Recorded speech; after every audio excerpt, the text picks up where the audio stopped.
Good day, everyone. We're coming on the air during a very busy news day in our nation's capital. Moments from now, we're expected to hear remarks from ousted Secretary of State Rex Tillerson just hours after his surprise firing by President Trump. Here, in fact, is the Secretary. Of the United States at a little after noontime from Air Force One. And I've also spoken to White House Chief of Staff Kelly to ensure we have clarity as to the days ahead. What is most important is to ensure an orderly and smooth transition during a time that the country continues to face significant policy and national security challenges.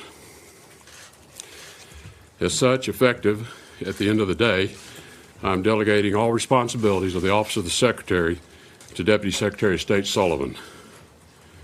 My commission as Secretary of State will terminate at midnight, March the 31st. Between now and then, I will address a few administrative matters related to my departure and work towards a smooth and orderly transition for Secretary of State designate Mike Pompeo.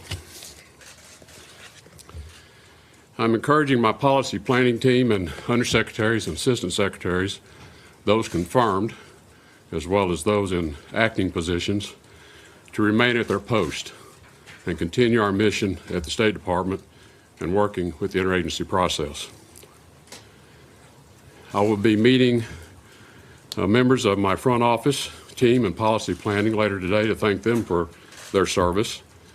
They have been extraordinarily dedicated to our mission, which includes promoting values that I view as being very important.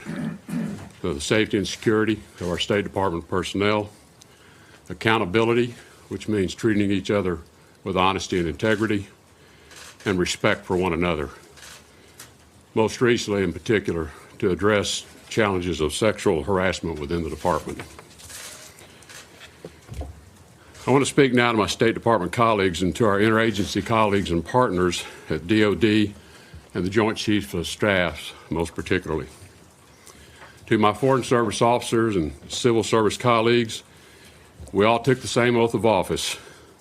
Whether you're a career, employee, or political appointee, we are all bound by that common commitment to support and defend the Constitution, to bear true faith and allegiance to the same, and to faithfully discharge the duties of our office. As a State Department, we are bound together by that oath.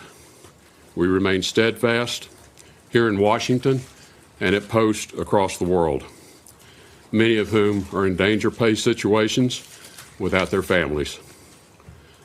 The world needs selfless leaders like these, ready to work with long-standing allies, new emerging partners and allies, who now, many are struggling as democracies, and in some cases are dealing with human tragedy, crisis of natural disasters, literally crawling themselves out of those circumstances.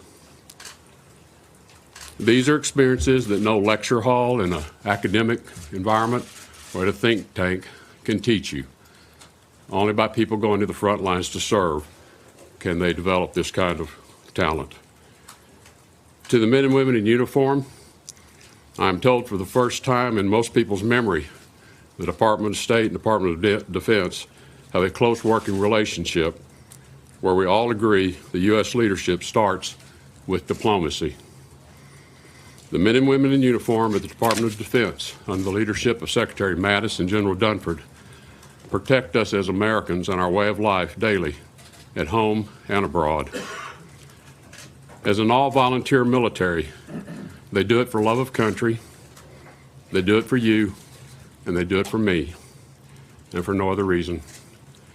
As Americans, we are all eternally grateful to each of them, and we honor their sacrifices. The rewarding part of having leadership and partnerships in place is that you can actually get some things done. And I want to give recognition to the State Department and our partners for a few of their accomplishments under this administration. First, working with allies, we exceeded the expectations of almost everyone with the DPRK maximum pressure campaign. With the announcement on my very first trip as Secretary of State to the region that the era of strategic patience was over, and we commenced the steps to dramatically increase not just the scope, but the effectiveness of the sanctions. The department undertook a global campaign to bring partners and allies on board in every country around the world, with every embassy and mission raising this to the highest levels. And at every meeting I've had throughout the year, this has been on the agenda to discuss. The adoption of the South Asia strategy with a conditions-based military plan as the tool to compel the Taliban to reconciliation and peace talks with the Afghan government finally equipped our military planners with a strategy which they can execute, as opposed to a succession of 16 one-year strategies. This clear military commitment attracted the support of allies broadly and equipped our diplomats with a whole new level of certainty around how to prepare for the peace talks and achieve the final objectives. In other areas, while progress has been made, much work remains. In Syria, we did achieve important ceasefires and stabilizations, which we know has saved thousands of lives.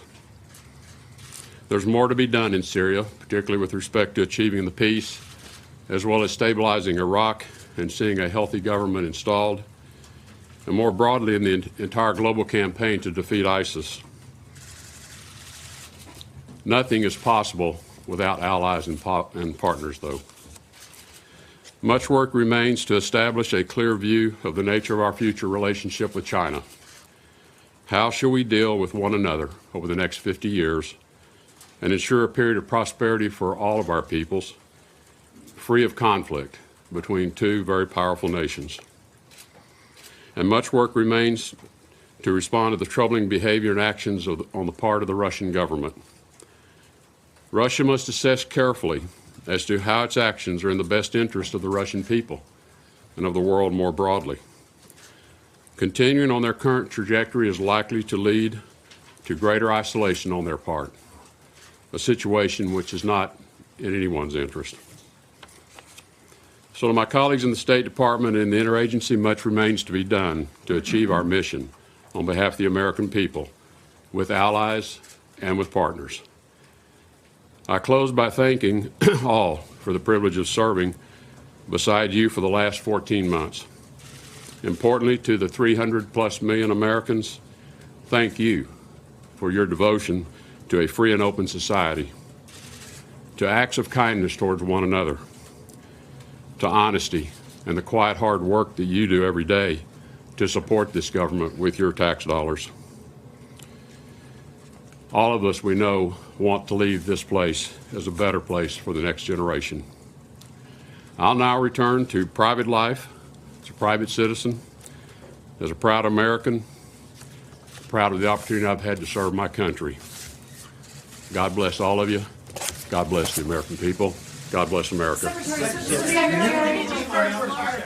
Hey, NBC News viewers, thanks for checking out our YouTube channel. Subscribe by clicking on that button down here and click on any of the videos over here to watch the latest interviews, show highlights, and digital exclusives. Thanks for watching.